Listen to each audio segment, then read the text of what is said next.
vana Jameson Timba aiwa munovaziva kuti maivaziva kuti ndo vakomana vaimira navanelson chamisa vachiri bato reTCC asi vasinyazobuda pachena kuti vakomana ava aiwa vakanga vaiva naJudas chaivo vakanga vari vatengesi anyazozviburitsa pachena sana bina mashoko atara kuti bo subscribe like utina on the bell icon nokuti anouya panapa onyora achiti we might not agree on political issues but when it comes to social issues ED is very good socially.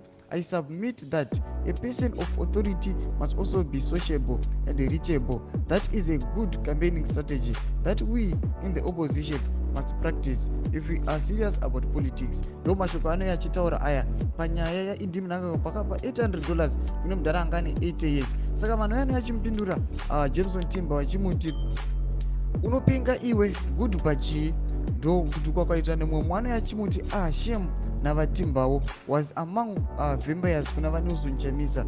Mwana yachiti ndimi matanga dialogue with the ZANU-PF here. It seems the headline on ZANU-PF or TCC talks involve you. Totonzwa nematauro enyu tingoendai kuZANU-PF kwacho makanyarara. Saka ndo vanoona panapa Jameson Timba wabatwa. Jameson Timba aiwa vanhu vanyasi kumubunyikidza vakati aiwa iwe tokuziva kuti headline rega reZANU-PF kana TCC riri kutomotaura nezvenyu nedialogue yamakaita neZANU-PF. Sachipotudze mafunguro enyu munoti kudii pamusoro penhau iyi.